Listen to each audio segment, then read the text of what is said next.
Wa yasbutu jahal. Justru kemudian kebodohan yang mendominasi. Konyol. Kita lihat di sekitar kita ini, ada sikap-sikap konyol yang itu justru didukung.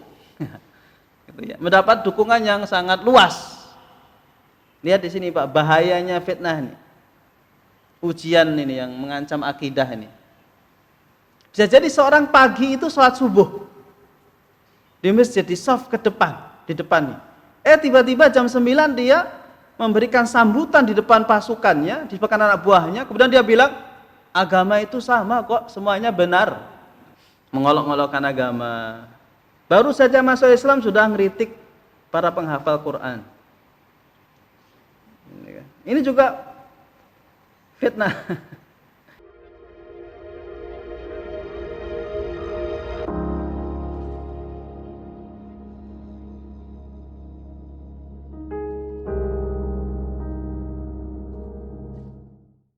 Fitnah itu artinya ujian, menguji. Ya, kalau barang tambang itu emas dibakar, ya biar ketahuan ini emas asli atau mas-masan. Dulu waktu kecil bingung saya di Ponorogo itu.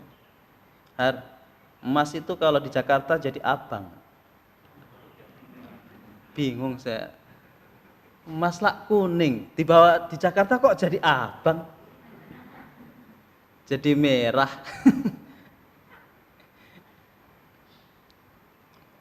Nah, ini emas diuji dengan dibakar. Jakarta ini juga ujian juga. Salah satu saya ke Jakarta itu karena saya ceritanya jadi ketua panitia peringatan Isra Mi'raj, kalau enggak hijrah di kampung, masih SMA waktu itu, ngasih sambutan. Kayaknya sambutannya itu terlalu semangat ya, sehingga pembicaranya tersinggung. Terus semangat, akhirnya pembicaranya, panitianya hebat, semangat. Tapi saya mau nguji dia, kata dia. Orang Indonesia ini kalau belum sampai di Jakarta belum teruji imannya. Wah, nyindir juga nih pembicara nih Pak Yai ini. Akhirnya ke Jakarta. Akhirnya diuji juga di Jakarta nih. Sampai ke Al-Akbar diuji juga, kan?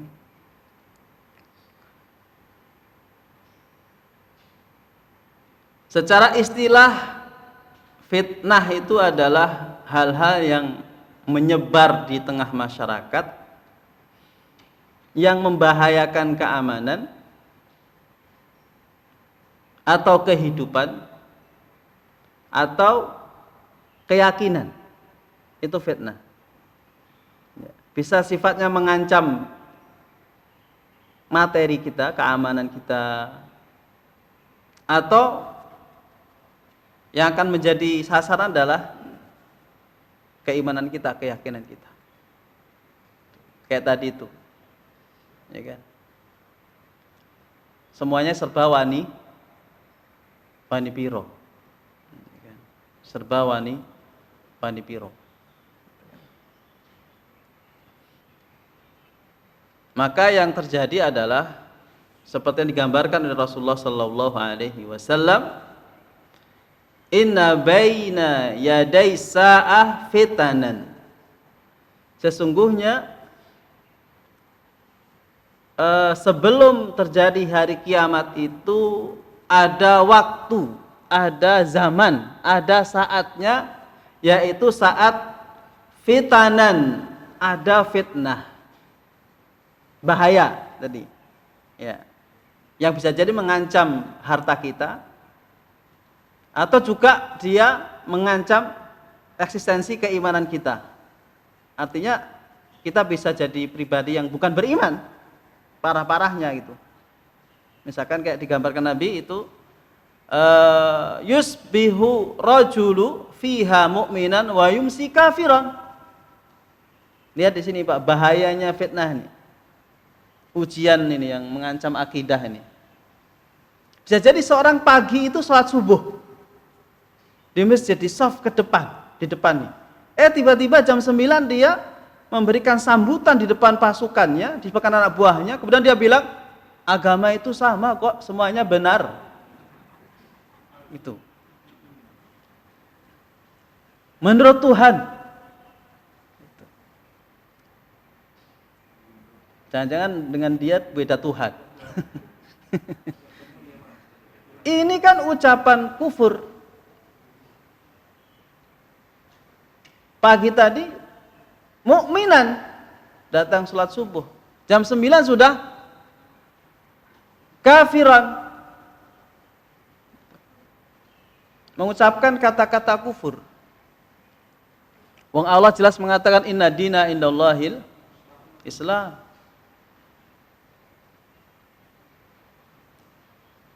Wa may yabtaghi ghairal Islam dina fala yuqbalu min. Bahwa agama yang diterima oleh Allah Subhanahu wa taala adalah Islam. Dan tidak sekali-kali Allah menerima agama selain Islam.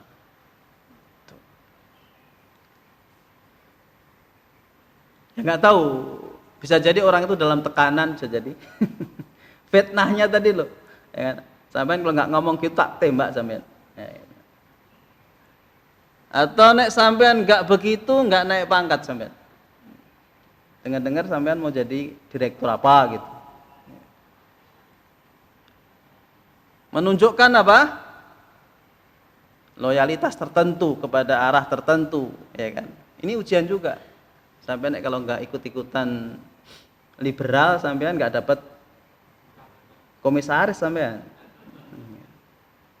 Jadi Anda harus liberal-liberal lah sekarang ini. Harus waktu kufur-kufur sedikit lah. Agak kufur-kufur sedikit lah. Biar jadi. Ini ujian. Ya. Naudzubillah. Mengolok-olokkan agama. Baru saja masuk Islam sudah ngeritik para penghafal Quran. Ini juga fitnah. Fitnah. Bagi santri juga fitnah juga ini. Udah sekali-kalinya mau vaksin suruh selama ini nggak pernah denger lagu, kan? Mau taat, mau sehat, tapi harus mengorbankan apanya? Hafalannya. Nah, kita lihat tuh banyak orang-orang yang kemudian ucapan-ucapan kufur itu muncul di media-media. Ya, kufur itu bukan berarti kafir, bukan. Ya, kufur itu satu ucapan yang tidak sesuai dengan agama, itu adalah kufur. Nanti bisa sampai kufur itu kufur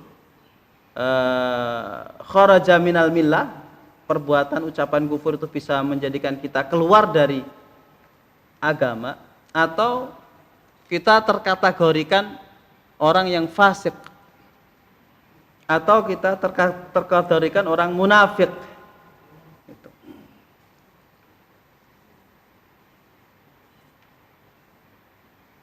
Wa yumsi mu'minan wa yusbih kafiran. Fenomena di mana orang cepat sekali perubahan keimanannya itu. Pagi masih nampak iman, sore sudah nampak kafir. Apakah sikapnya, ucapannya, atau naudzubillah sudah memang dari dalamnya. Ini yang semuanya adalah menjadi satu indikasi bahwa ini adalah akhir zaman yang kita harus hati-hati.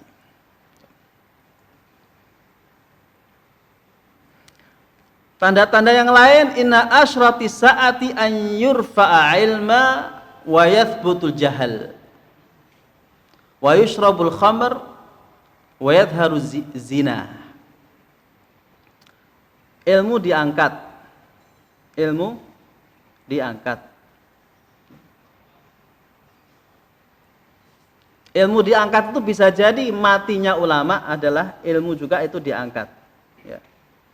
Tanda-tanda ilmu diangkat adalah orang berilmu nggak dianggap lagi.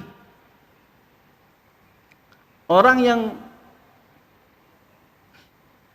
selama ini mendedikasikan untuk ilmu, kemudian sudah nggak dianggap lagi. Banyak profesor yang sudah menyampaikan hasil penelitiannya tapi dicuekin. Kamu juga orang juga gitu kan. Anda punya kepentingan politik Anda. Padahal dia jujur dengan keilmuannya. Wa yasbutu jahal. Justru kemudian kebodohan yang mendominasi. Konyol. Kita lihat di sekitar kita ini, ada sikap-sikap konyol yang itu justru didukung. Gitu ya. Mendapat dukungan yang sangat luas. Wa yasbutu jahal. Wa yusrabul khamr. Sekarang itu di kota, pernah saya tinggal di Jawa Timur itu, sekarang anak muda itu minum khamr itu kayak minum jus. Jadi minuman keras itu Bu, Pak, jadi diadai plastik. Itu warna-warni. Jadi warnanya kuning, merah gitu. Jadi kayak kita minum sirup. Kayak dia kesannya minum sirup tuh. Jadi nongkrong di atas sepeda motor di pinggir jalan itu nyedot gini. Itu bukan sirup itu. Kalau kita ngertinya kan warna kuning, merah itu kan apa itu? Sirup lebaran itu apa? Marjan ya. Saya pikir tuh anak-anak muda itu minum, dalam hati saya, kok udah gede gitu minum sirup ya? Biasanya kalau sirup kan di rumah gitu ada esnya, ini kok sambil. Rupanya itu modus sekarang itu begitu, jualan khamr itu dikasih warna-warna begitu pakai sedotan Pak. Jadi gini, gitu santai gitu. Satpol PP pun nggak tahu kalau itu khamr. Itu nongkrong-nongkrong di jalanan gitu. Ternyata itu adalah investigasinya, ternyata mereka sudah habis sekian, setiap liter itu habis dikonsumsi anak-anak muda itu. Wayat harus zina, dan tersebarnya zina. Fenomena lain yang merisaukan kita Pak, yang disindir oleh Rasulullah Sallallahu Alaihi Wasallam, antalida al amatu rabbataha. Banyak kali sekarang perbuatan durhaka, ya. Menjadikan ibu itu kayak pembantu atau dalam tanda petik kayak budak. Ya, kadang Bu kesini dong, gitu. Kangen sama ibu nih, cucunya pengen sama ibu, gitu, sama mbah, gitu. Ya kan? Lama-lama mbahnya jadi ya babysitter, ya yang masak, yang ngepel, ya jadi pembantunya. Ini Bu titip anak dong sebentar. Titipin anak kan. Ini kalau nanti nangis di Bu kasih susu, nih susunya, ini ininya gitu. Ini mainannya gitu. Ya, hari pertama jadi babysitter. Hari kedua, Bu sekalian ya. Itu kalau nanti nangis atau apa ini popoknya nih, kalau ada waktu ini baju anak-anak ini Bu masih kotor nih.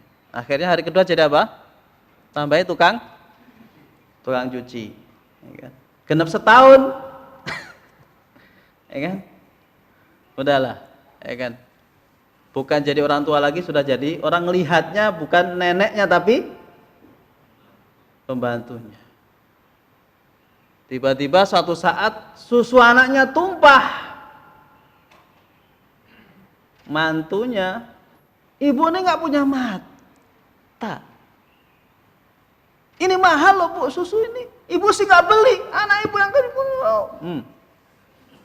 Allah, antalida amatu rabbataha. Betapa banyak kemudian ibu-ibu itu berubah menjadi budak dan tuannya adalah anaknya sendiri. Naudzubillah.